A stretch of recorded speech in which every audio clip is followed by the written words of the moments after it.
This book is called The Wise Shoemaker of Studená. It was written down by Syd Lieberman. It's an old tale, and it was illustrated by Lemelman. The Studená in this story is currently in southern Slovakia. It used to be part of Hungary.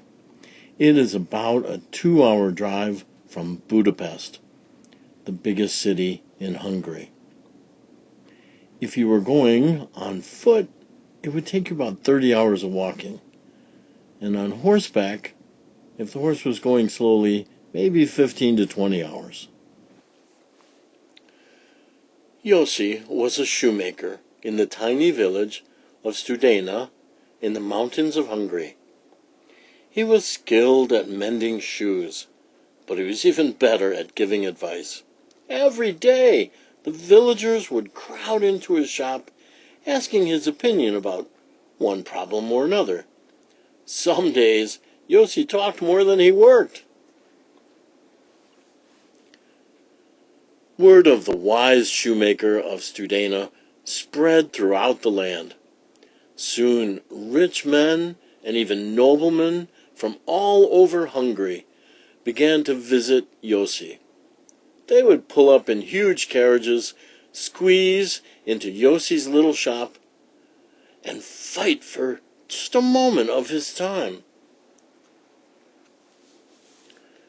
And that's why Samuel, one of the richest merchants in Budapest, decided he must convince the wise shoemaker to attend his daughter's wedding.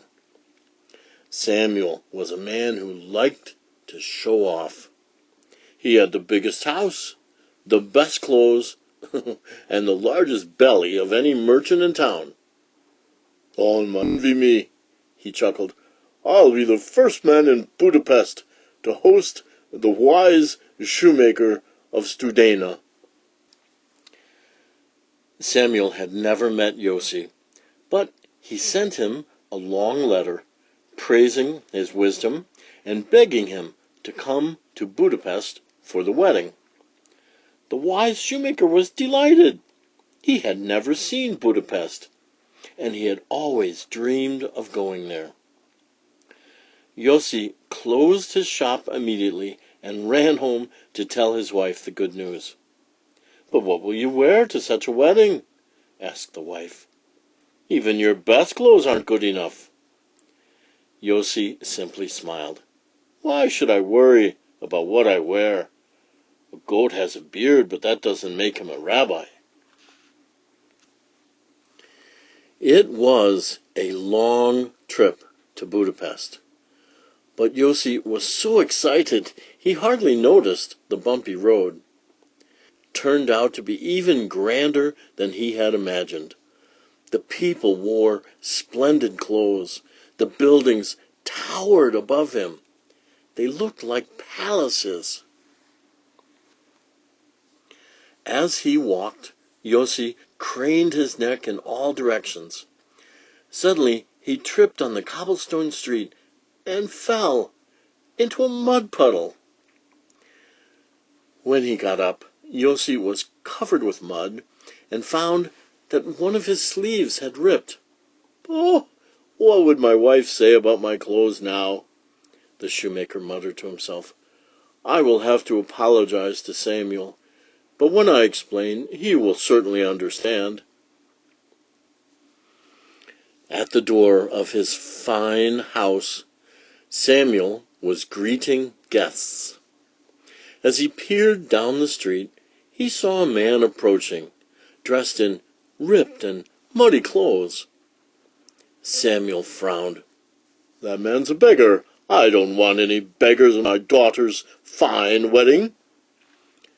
Before Yosi could squeeze even a word out, Samuel shouted, "Away with you! My daughter is getting married today. I am expecting a very important man soon, the wisest man in all the land, and I don't want him to see any beggars here." With that, Samuel took Yosi by the shoulders, spun him around, and pushed him out into the street. Yossi thought to himself, is this the man who says he loves wisdom? He's not very smart. I will have to teach him a lesson.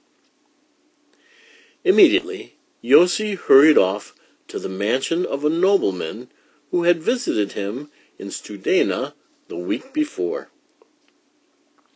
When the nobleman heard Yossi's story, he agreed to help. Opening the door to his large closet, he invited Yossi to borrow any of his finest clothes. The shoemaker changed into purple velvet pants and a white Italian silk shirt with ruffles in the front.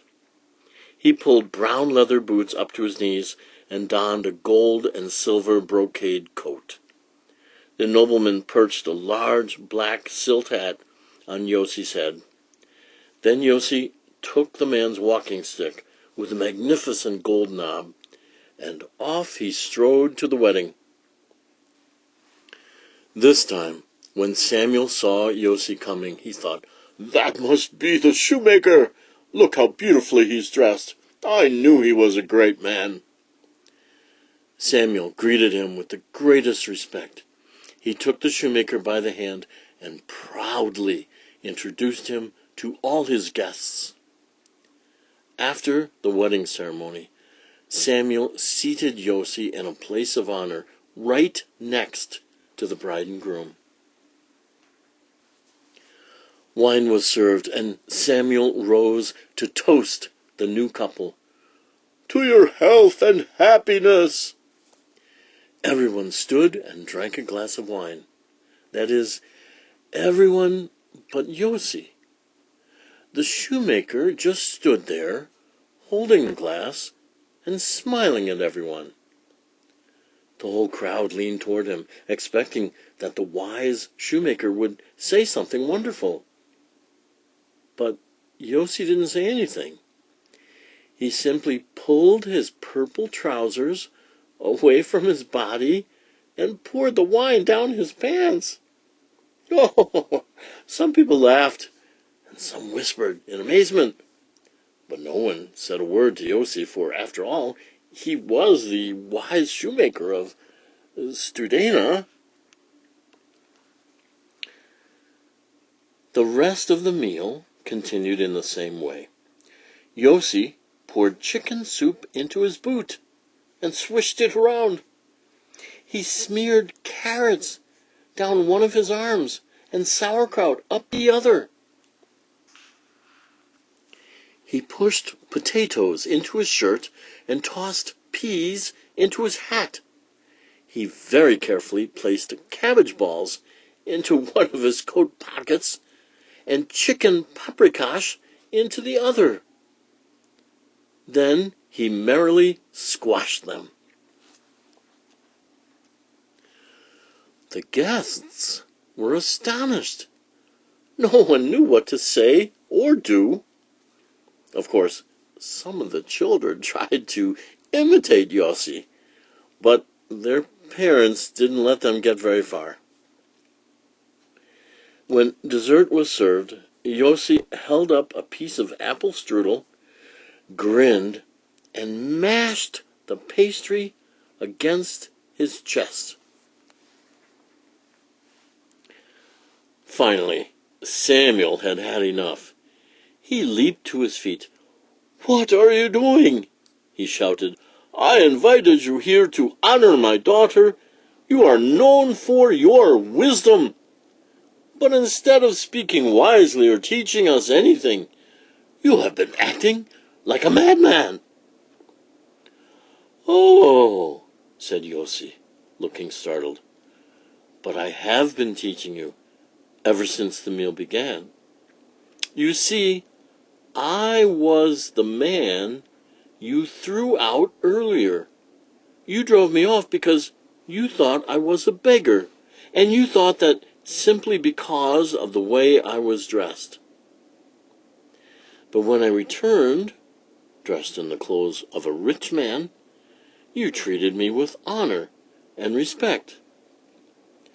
It seems you didn't really want me here at all. You just wanted my clothes, and so I am feeding them." And with that, he poured a cup of tea into his pocket and patted it fondly. "Drink well, my coat," he said, as he strolled out the door. The next day, back at home, Yossi sat nibbling his simple breakfast and thinking about the wedding. "So," said his wife, as she entered, sweeping the floor, "was I right about your clothes?" Yossi laughed, rose, and took the broom out of her hand. He examined it seriously at arm's length, and then danced with it a step or two. "You know," he said with a wink, "even this broom would look good if you dressed it up. Oh, fools see people's clothes. The wise see their souls." The end. A well-known and accomplished storyteller and an equally well-known and accomplished artist teamed up to present this old story from Eastern Europe. The Wise Shoemaker of Studená, written by Syd Lieberman, illustrated by Lemelman.